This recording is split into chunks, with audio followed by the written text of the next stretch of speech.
Hi, everyone. I am coming on. This is the Community Board 2 Parks and Waterfront Committee meeting. We're not going to start just yet. We're still waiting on quorum, but I didn't want you to think that we had disappeared. So I'm going to mute us and then come back.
Good evening, everybody. Robin and I are together, and the rest of you. We have quorum, so I want to welcome you all to the, what month is this? June meeting of the Parks and Waterfront Committee of Community Board 2.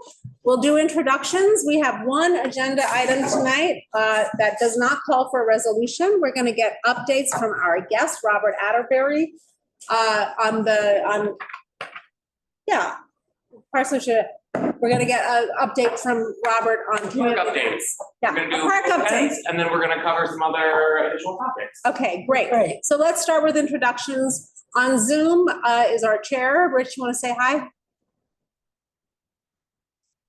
Hi, this is Rich Cacapolo. Sorry I can't be there. Go Knicks. I'm Susanna Aaron. I'm the vice chair. Chris Cygnus, I'm a member of the committee. Ben Listman, member of the committee. Eddie Siegel, committee member. Shirley Secunda, full board member, committee member. Chris, do you want to just introduce yourself? Christopher William, new board member.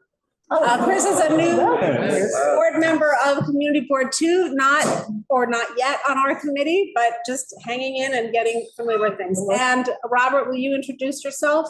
Hi, everyone. I'm Robert Atterbury. I'm the Executive Vice President for Park Relationships and Programs at Hudson River Park. So what we are going to do tonight is we're going to hear from Robert, and then if anybody has questions on Zoom or in the room, although I don't see anybody on Zoom, how's that even possible? We will ask questions, and we don't foresee a resolution tonight. Is that right, Rich? You have 6 participants. We don't.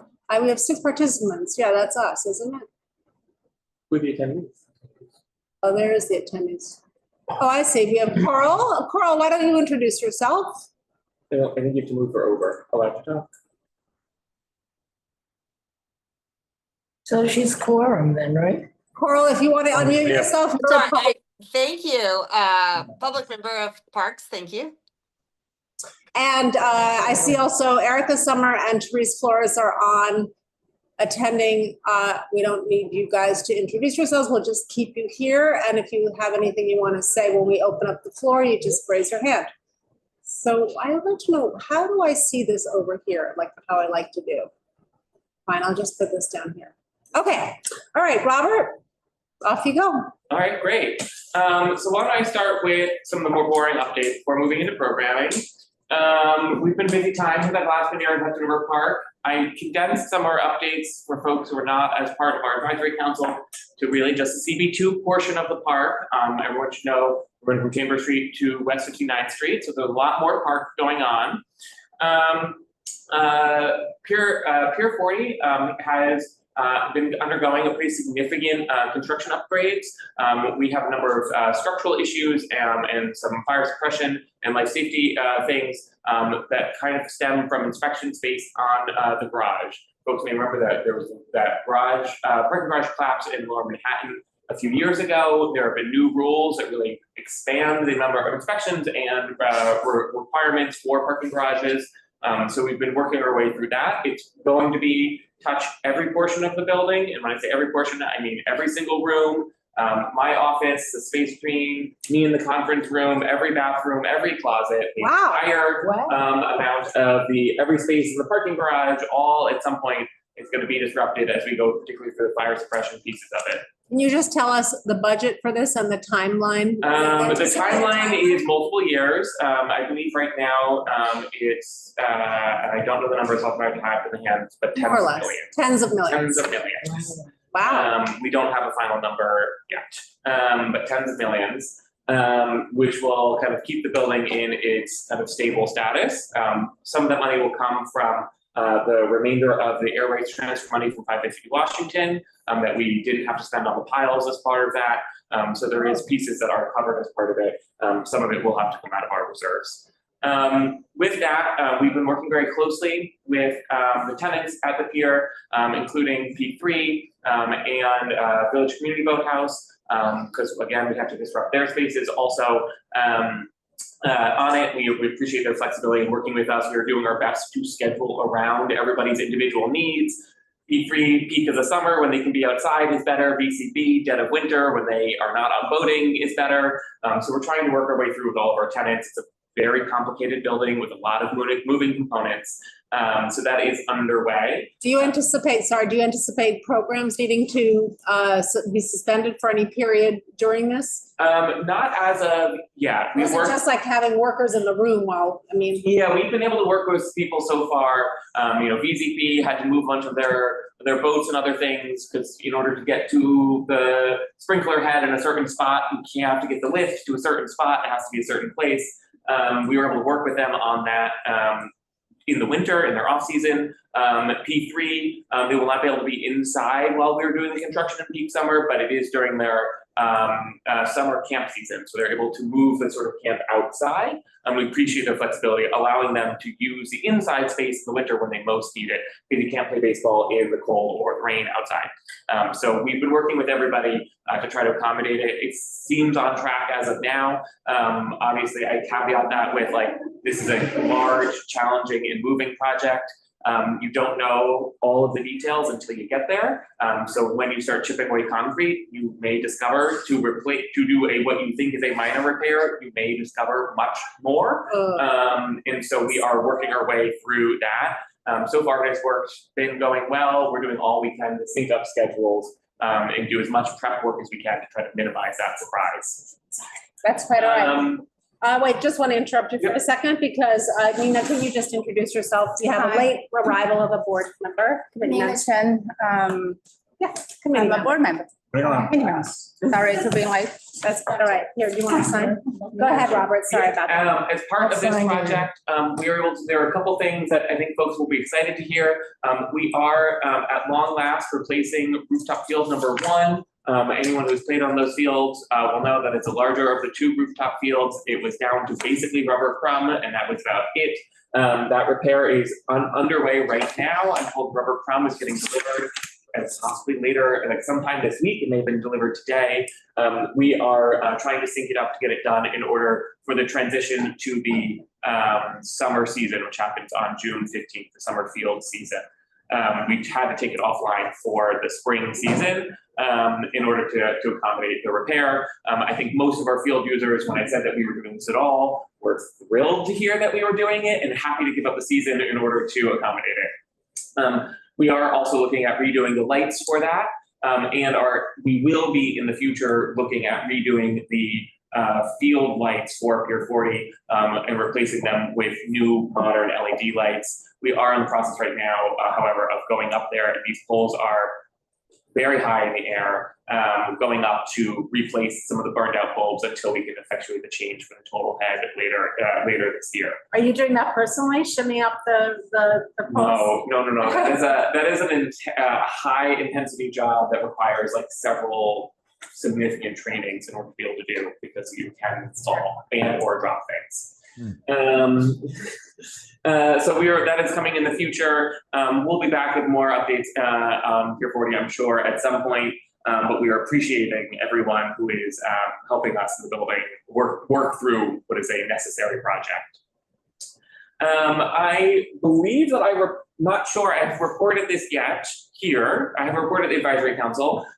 We are looking at replacing the playground equipment in Pier 51. Pier 51 being just off of Jane. That play equipment is at this point over 20 years old. It is in time, it is due. The marine environment in particular, the salt spray from the river is particularly hard on things in Hudson River Park. So a lot of our equipment others don't last as long as it may be in other places. Pier 51 has lived its useful life, and we are time for us to redo the repair. We are thankful to who was then State Senator Brad Hoylman, now Manhattan Borough President, for his $100,000 of state funding, and former Manhattan Borough President Mark Levine, now New York City Comptroller Mark Levine, for his $250,000 for that project. We had been hoping to take care of that this spring. We had some delays with the manufacturer on the delivery of the new equipment. The construction team was ready to go starting at the end of June through the middle of August, which would have also taken obviously off the spray park part of it offline. We decided instead to pay to house the equipment in storage, and we'll be doing it as late into the fall as we can, hopefully taking it offline for as much as warm season as possible, so everyone can enjoy the spring park. It's the water park, right? This is the water park on Pier 51, has the spray features as well as the playground equipment. Looks like boat stuff. There, yes. That is just south of Gansevoort.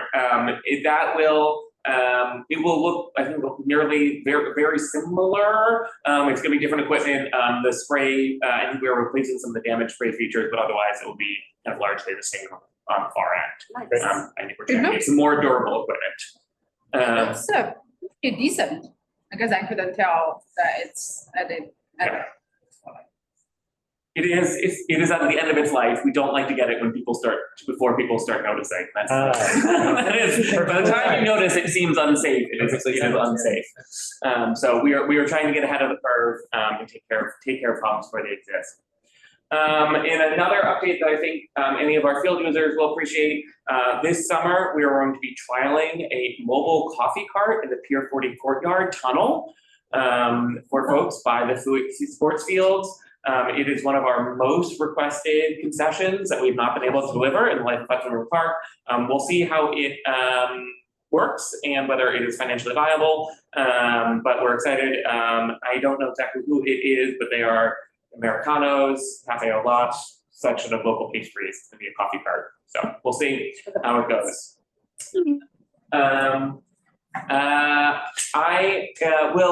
This is kind of my final, very general update, although I could keep going many more throughout the park. But I think this one is folks people are interested in.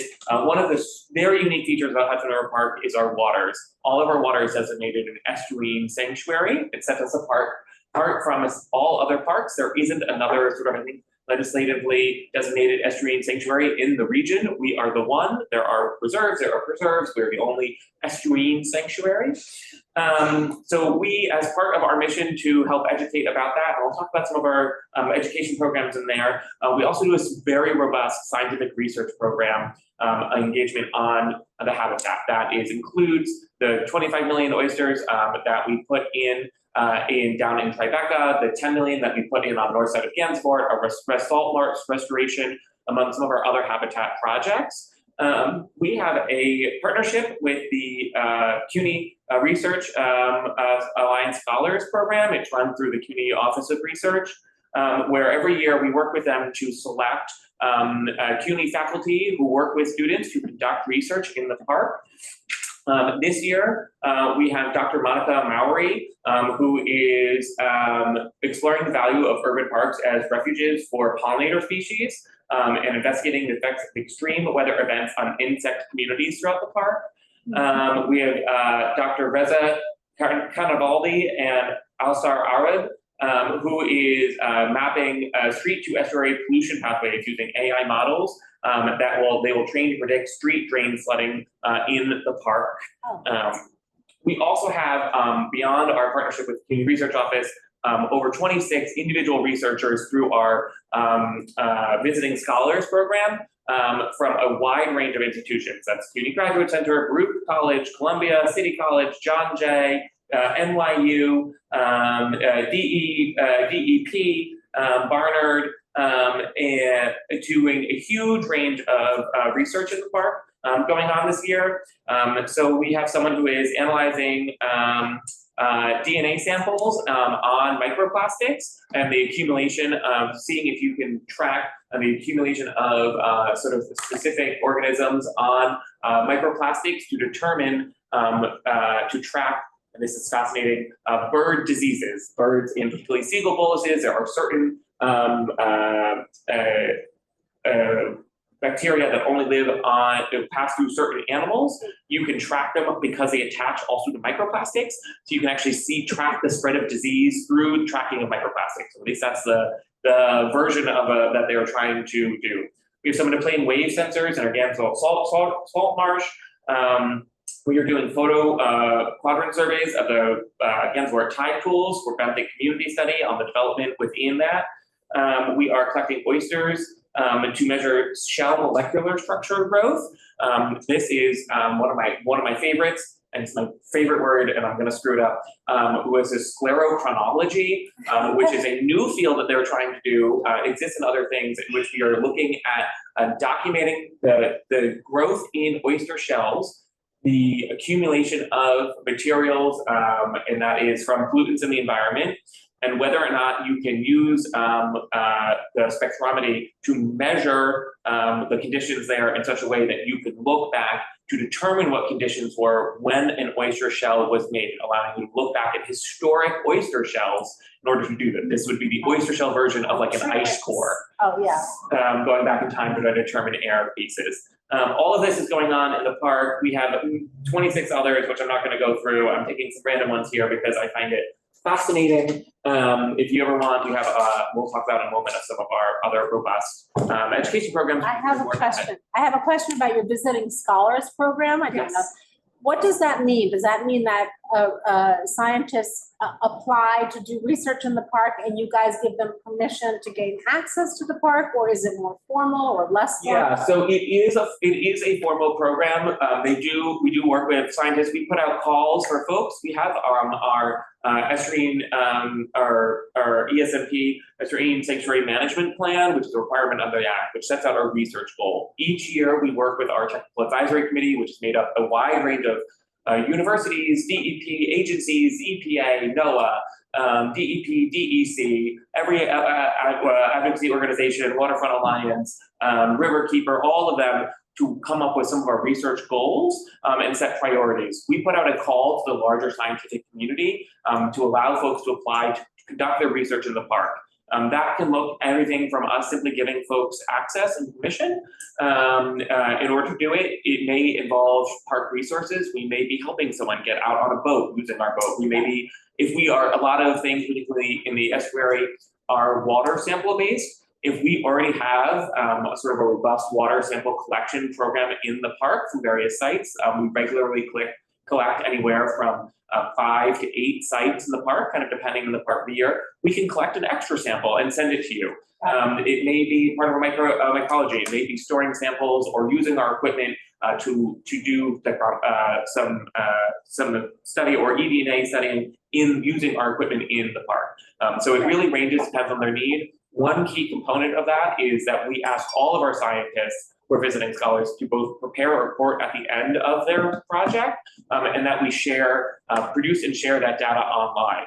So that we are part of our goal being to help build the collective body of knowledge about the estuary and Hudson River on a larger scale, so that all of the projects taking place in the park supported using our public resources, are help building that public body of knowledge, and we are really expanding the information base of the estuary beyond us. Our water, we know in Hudson River Park, well, it is set by boundaries. The water itself isn't. It moves through. We are part of a larger ecosystem, and we want to make sure we're contributing to that. So it doesn't have a budget line though, right? Like the visiting scholars, and Shirley, you have a question about it too? It lives within our river project, which does. So we have a number of, we have sort of two dedicated full-time science managers who manage both our internal research projects as well as our outside visiting scholars. And those projects range from our 5-year monitoring study of, say, Tribeca or Ganswort, where we are pulling the huge oyster structures out of the water, tracking how their growth is, to our ongoing, say, eDNA surveys, where we take water samples, we regularly test them, test for DNA, we compare them to a large data set of types of species, and you can actually identify the species that are in the water because of their scale of droppings, other things that are in the water. That is a fascinating project. We were one of the first adopters in the area. And actually now with a collective program, you can see certain schools of, say, sturgeon or other past the park, and then DEC and others will collect them further upriver. They'll get the same school. You can actually identify that this was a specific school different from others. So it's part of our larger effort. It is both funded and it has support from our staff. Shirley? Yeah. Money. I'm just curious, in terms of the restoration projects and upgrading projects and equipment, when are those budgets decided? In other words, I'm thinking about inflation. Sounds like so much money has to be allocated. When was that decided? Or how, Yeah. sort of the time frame, and has it gone up tremendously? Yeah, so we obviously have our annual budget set that we work for our operating budget. For a lot of our restoration projects, they're either folded in as part of a larger capital project, like say Ganswort was. The Tribeca project was state funded. Right now, we're actually looking forward to what will be sort of our third large habitat restoration project that has actually been funded by a congressional appropriation through Congressman Nadler. So we applied for money multiple years, and we are now just about under $2 million in grants directed by Congressman Nadler, pulled through NOAA to do the work. Those projects can be quite expensive. Some of the scientific data collection, other things are not as expensive. eDNA is not particularly expensive. It is more staff time. But it is, we are pretty mercenary about going after grants, research money we can get from our elected officials, money we can get from the federal government, money we can get from research institutions and others to try to bring in that money to help support it overall. So, in other words, some of it has been dedicated already. Yes. So you got those funds. Yeah. I was just wondering about the current kind of prices. Yeah, we certainly are, we'll feel a squeeze and we'll not be able to do as much, but we, it is, all of these projects are multi-year, a lot of them multi-year and long-term commitments that the park has made over time. Right. Anything else? No? All right. So you update us on construction, update us on science, and now you're going to Now I'm going to update on public programs. Every year, Hudson River Park has an incredibly robust set of public programs. I am going to move us through things. We have a stack here of guides if folks are interested. They are glossy and nice. and you can also find these on the website. You can find this on our website. All the information's on our website. They're also here for whenever folks come into town. We've been around. So we have a ton of free programs. We have a couple major categories of things we do. We do cultural programs, we do science education programs, and we really do fitness programs, along with some other fun ones along the way. So this year, this is just a quick map. This is a map of all of the places where we are doing our free public programming. As you can see, one of the things we try to do to make sure we're doing our sitting in the park, all 4 miles of the park, that we're helping to serve all of the communities adjacent to us. It's a key goal of ours. We are over here. So within our music program, we have a number of great things, programs that are happening. We have everything from Blues Barbecue, which is on Pier 76. This is our annual Blues Festival, Blues and Barbecue Festival. That's August 15th this year. We have Broadway by the Boardwalk, which is returning up to Clinton Cove. We have Jazz at Pier 84. This is a weekly program. You can see it here on the screen. A great time to picnic. And we have Boardwalk Blues, which is up at Pier 97 and is similarly recurring. That's on Tuesdays. Broadway by the Boardwalk in particular is one of our newer programs. That's on Mondays, where we get Broadway stars on day that most Broadway shows are closed to come and perform in some really intimate ways. We also have a real focus on some of our dance piece, which includes Sunset Salsa, which is both on Pier 76 this year, and then this fall will also be on Pier 45. We also have our Dances Life program, and that is, I always get this wrong, Latin inspired hustle, and is incredibly high energy, a lot of fun here. I think this is one of the photo, a real fun group who's coming out to enjoy it. We have here some of our river discovery programs. This touches on the other core piece of our sanctuary mission, which beyond just a hard science, it's really helped share that. So we have our Pier 40 Wet Lab, which has drop-in hours where folks can come, touch some fish, learn about it, bring your kid. It's a really amazing space. It is our research flow-through aquarium. So we bring in water from the Hudson River through tanks, and we have stock it with fish that we've caught in the Hudson River. So we catch these fish, we replenish them throughout the season, we release them back in. They're not always the same fish, but they are all fish that came directly from the Hudson River this season. You can see them in their natural environment in that Hudson River water before it flows back out. We have educators there who help take your kids through how to touch the crabs, what they are, and we have some really fun programs with that. So in that, we also have our Ask a Scientist program, where we bring in scientists who talk about the research that they're going on, often in a very fun way. And fascinating fish. So we have that is on this coming up on June 11th. That is similarly where we're going to be teaching folks how to identify the most common Hudson River residents. And we have Crab Lab. Crab Lab is where we are going to be teaching everyone as part of our Crab Week about all of our local crustaceans. Those three are part of our Science After the Dark series. Science After Dark is our adult education program. The specific goal, if you haven't missed this education as part of your primary schooling, many people did, you can come. We have donated beer. You can come enjoy and learn something special. July 23rd is Crab Week. Yeah, yes. Crab Week is coming. It's that week. It's Crab Week. Crab Week in Hudson River Park is a very special time. We will have a lot of crab themed programming, a lot of fun activities, a lot of great social media that go along with it. You don't eat any crab that week, do you? Certainly, some people do. Not from the Hudson River, though. I generally advise against it. It is allowed in certain places. We also have, as part of this, some of our youth programming, Big City Fishing returns. This is where, this is catch and release fishing. That is taking place at Pier 26, Pier 97, and Pier 51, and that is on Saturdays. One of our more popular and long-running programs. And I'm gonna keep us moving here.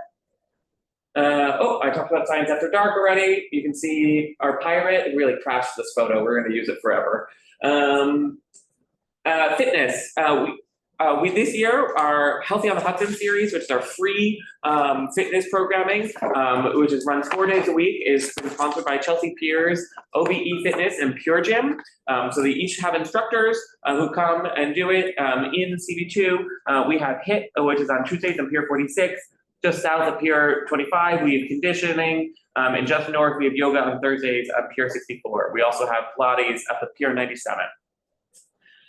In this, we also have some other interesting ones. Iron Strength, which is a unique sort of injury avoidance approach for peak fitness. That is kind of, you can check our schedule, it has a rolling piece of things. We also have Bike Skills, where we have work with Bike New York to teach how to learn your bike for both adults and kids on Pier 76.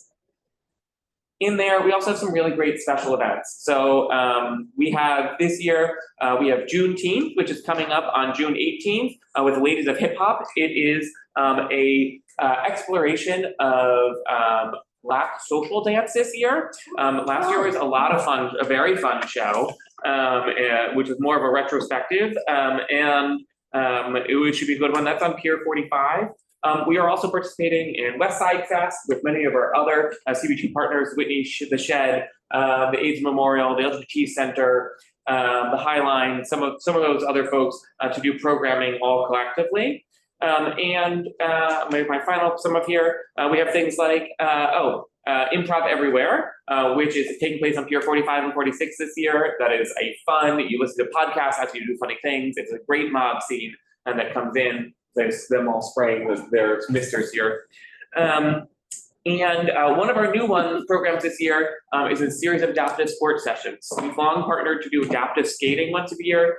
This year, we're partnering with Wheeling Forward to expand to include an adaptive tennis session, which is happening at the tennis courts just south of Pier 40, and adaptive basketball, where they come and help teach folks with disabilities on some adaptive ways to play the sports using our facilities.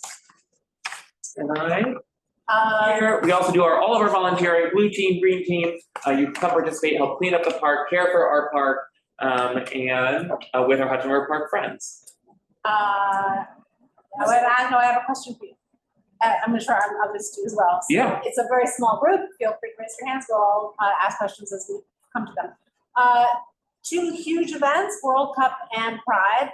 What impact will they have in the park? What play will they have in the park? Absolutely. Those are great questions. I'll take down my slides here. So Pride, as folks know, every year, Pride in the Park is a massive event. We get somewhere between 10 to 20,000 people who come to celebrate in the very small area between the Christopher Street Fountain and Pier 46, and expand that slightly somewhat between Morton and West 11th, but like it is all packed in one spot. Just impromptu? Yes, it is an informal gathering, so lots of people come organically to come celebrate on the piers. Obviously, we have a great LGBT legacy in the park. Our mission that day is public safety. We want people to have fun. We want people to enjoy themselves. We also want people to be safe. So every year we have a few incidents. I think last year, 10 people got bear sprayed, including 2 officers. I saw a police officer get jumped and punched in the back of the head. We sent, I think, 3 people. We hired private EMS to help with speed response times. We took, I think, 3 people to the hospital for overdoses. So it is our goal is public safety, public safety, public safety. We bring in portalets to help make sure we're expanding facilities. We have water on site. And then again, we bring in some fast medicine to help make sure that we are identifying folks and getting folks the help they need if they need it. That obviously has a budget impact. I mean, at every park gets a budget impact from something like that, right? But we don't get any aid from, the park doesn't get any aid. No, it just comes off the park's budget. We budget for it. It comes out of the park. Folks may see that that Monday the park is in pretty good condition, but it's because our team works literally overnight. We have people every Pride who will sleep in the office overnight to restore the park on a series of teams so that we are back to normal as much as we can the next day. It is a massive endeavor. I often refer to it as the hardest day of the year in the park to manage. You want people to have fun. We also really want to make sure that we are caring for our community and everyone's being safe while doing it. Have you any idea where these people come from? All over. It's an incredible diverse array of people locally, people regionally. There are a lot of folks who've been coming to celebrate Pride here in the park and on the piers for many, many years. There are obviously newer communities that are also coming down, youth who come in there is, every year there's a Vogue off on Pier 46 using the turf. And every year there's 1,000 different groups with all of their own individual speakers, all of their own great picnic day in the park. And that's amazing. And it's what parks are designed to do. And yet also we want to make sure that we are helping support public safety. We rely very heavily on support from the NYPD in the city for that. There is a certain point where the NYPD every year eventually says that this section is overcrowded and they close access to the park.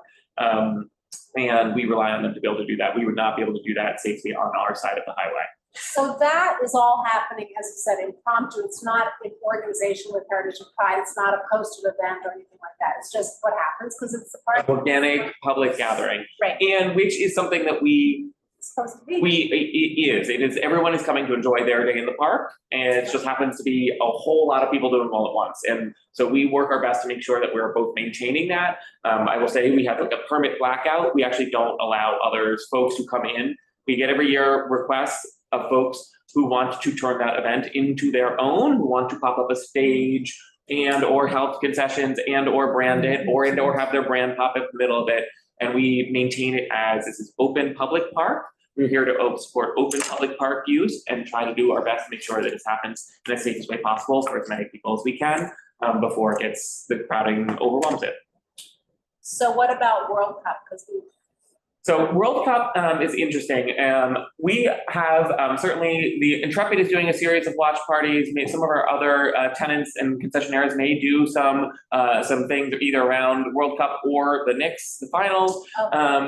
That I think actually World Cup we're not expecting massive impacts on the park. We have some smaller activations. We have some soccer tournaments that are taking place on some of our fields, but World Cup itself is not that big one. The July 4th International Naval and Aero Review that will be going up the Hudson will have a massive impact on us. It is Is that an annual thing or is that just? This is this 1 year. It is the biggest one. There have been 8, I think, of these, 6 of these in United States history. So it is the International Naval Review, the International Aero Review, and the Tall Ship Parade, which will be happening up the Hudson. It goes from the Verrazano up to the George Washington Bridge, where they turn around and then come back. Hudson River Park is July 4th. Hudson River Park, we are going to be prime viewing. We have been planning this for a long time. We are still working with the city on exactly what landside operations will look like, what access will look like, what crowd control measures the NYPD will be deploying for it. We do anticipate there will be closures, access restrictions, much like any other very large event. Exactly what they are is TBD. We will share that information with everyone when we have it. We are trying to obviously make sure that we are able to accommodate as many people as possible. Similarly, with a very strict eye towards public safety and making sure that whatever conditions we're creating are not overcrowding and working with the city for it. When the park is full, and we know this from Pride, when the park is full on our side of the river, you can't stop people once they've crossed the highway. Like you were dumping people into the West Side Highway. The NYPD needs to be able to help secure us on the other side of the highway, on the east side. For it. Once you are on our side property, it's too late to be able to do crowd control really that well. And that too, you see that that's an impromptu flood. It's not, you're not organizing events or even organizing crowd control with other. There may be some organized events within the park, whether for tenants or on special piers if they are for it. But our goal is really to help work with the city to create public viewing areas. Exactly how they're going to be managed, we're still working with the city on how to do that. I see. So you're working with the city on public viewing areas, which might include bleachers? I don't believe we're at the moment does not appear to have additional infrastructure. Okay. We're using the park as is to be able to try to help as many accommodated people. I will say, having done the tour and walkthroughs with a lot of folks, you're gonna have a great view, much of the park. So when the US makes the World Cup finals, we'll be prepared for the surging crowd. Armageddon, I think. I'm actually tracking, and this is not for us, thank God. I think is if the Knicks make it to Game 5, it is on the same day and the same evening as a World Cup game. So Penn Station, which is supposed to be serving all of the folks getting the World Cup, has Madison Square Garden above it on the same day. And God bless to our city partners and those managing those crowds. I wish them well. I am excited for them.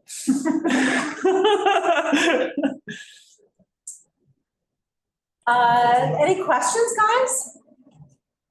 Any questions on anyone on the Zoom? I see Coral and Carter and Erica and Therese. For the river discovery, what's the age group? So this totally, very much so ranges depending on the program. So Wet Lab Look-ins is really all ages. We have adults who come in for dates. We have kids, people who bring in their 3-year-old and their 5-year-old in a stroller, and our team helps do some of those pieces. Similar with Guided Gallery at Pier 57, that's kind of an all-range thing. SKUs, often youth who are interested in some of that programming. Big City Fishing can be all ages, similarly often kids. All right. Kids, but you need to be able to handle a fishing pole. So I'm gonna, maybe not years to be old. Science After Dark? Science After Adult, that's our adult programming. So kids cannot go. Those start in the evening, and they're yes. And we do also have some other things where we run. Our education team is running field trips throughout the year. So if you have a science camp or if you have a summer camp or others who are interested in doing a field trip, We are running our full field trip programming, which has a wide range of options for what those lessons can be. And also we do pop-up programming. So our science education team goes to all of our playgrounds on various days and without sort of announcement, and we bring a touch tank. We bring a lot of our education materials and just help engage some of the folks who are already in the park, help teach them about the space that they're in. How about the volunteering? Volunteering is run by our friends group. It is, I would not say for little kids, certainly youth, anyone from, I'm probably gonna guess like 7 and up is probably appropriate. There is some flexibility with it. But we have both our blue team, which is along the shoreline, which is a little bit more challenging, and then our green team, which is our landside spaces. And so those are particularly, blue team is set at Gansevoort Peninsula along that south edge. Our green team moves where our help is needed. Our horticulture needs help sort of that week. And so it isn't announced. We don't have a set location in advance. You kind of have to look to see where it's going to be, because it's about what our horticulture needs are there at that point in time. Well, it's a robust agenda, as you say. Rich, do you have any questions? No. Eric? No, thanks. Well, I think this is great. I don't think I have any questions. Any issues in the park that we can help you with? Any incidents that we should be aware of? I don't know incidents. As always, as warm weather has warmed up, we've seen the rise in particularly petty thefts. This is folks who, leave their backpack on the side of a sports field and go play a game and have not looked back on their backpack for an hour and a half. And I would advise everyone not to do that. We see that sports fields, we see it on park benches. You go play Frisbee, you left it on the bench on the Esplanade, you haven't interacted with it, you've come back 45 minutes later and your backpack isn't there anymore. So we remind everyone to make sure that they're being mindful that Hudson River Park is an incredibly safe space. It feels that way. I'm glad that it feels that way. We are still in the city, and you got to be respectful of that. We have also seen, and we actually have been trying to do some outreach to help raise awareness of this. There's a rising incident in phone scams. So folks will go out, ask for donations for a cause, might be a youth basketball team, it might be something else. And they take somebody's phone and say, oh, I'll put in my Venmo information. They take the phone, and instead of the $50, they put in $5,000. They hit send, and before folks are recognized what has happened, they have departed. And so we've seen an increasing number of that. What we know in the NYPD, if you talk to some of the precincts about this, is that a lot of this happens in waves. So folks will start down at the Seaport, then they'll move to the Battery, and then they're Battery Park City, and then they're in Hudson River Park, and then they're up in Riverside Park, and they pass through the park as part of a series of hits for that. So we've tried to raise awareness that you should never hand over your phone to a stranger, particularly not with your banking information up and open, and just to be mindful, as always, that there are people are out there who are willing to prey on folks who are trusting. And to just keep your eye towards that. How's field use at Gansevoort Peninsula? Has that? Field use? Heavy. Every year we get vastly more applications for field time than we could ever possibly fill. Obviously I have some spare hours if anyone's interested on fields between the hours of 10 and midnight. But that's really it. Those peak hours after school hours are not. But every year Gansevoort is in full swing. Seems very popular. The concessionaire there, Hudson Plate, I don't know if folks have stopped by. We've gotten good reviews for. Somebody recently taught me to tell me that they really enjoyed the community they got there. They do also, I don't know, we've flagged this for the community before, they do have beer and wine, which I'm told has been popular. Folks sit there, enjoy a beer, waiting for a game. They finish walking Little Island, they sit. It has been, we think, a good addition, a positive addition to the area. But certainly would always welcome the feedback on it. It was very controversial at one point. It seems like it's not so controversial now. The question of having alcohol in the park. Yeah. At a concessionaire. At a concessionaire, yeah. It looks like they I think it's 6 tables or something. It's quiet. That's great to hear. Thank you. I hope we'll get, at some points, we'll all know something about what's going on Little Island, what their summer programming is. They've not announced their season yet, but They have not announced their season yet. Oh, it has not yet been announced. I know it's been in the works, so I'm not gonna steal we that. better get going. I mean, it's, I asked a worker yesterday at Little Island what the deal was, and although it's not published on their website, apparently it will be announced end of June, and there is programming that's going to be from end of June through all of July. Carl, thank you for that. Yes, I was wondering the same thing, so I just asked a person, An update from your a incident staff member. station. And he had recommended putting, my email onto the website so that I would get the first announcement when it is published. But I believe the issue has been agreeing on the program, but it's not that there won't be a program. Right, we anticipate a program. Anything else, guys? If not, we're gonna go into business session. Everyone is welcome, all the masses are welcome to stay and listen, but we won't be taking any public comment. We also, does anyone have any new business? Because we have Teresa on the phone. No, okay. And Robert, thank you so much for all this, as always. Thank you. Thank you, Robert. So, Rich, are you anticipating resolution? No resolution. There was an open question on our thread online.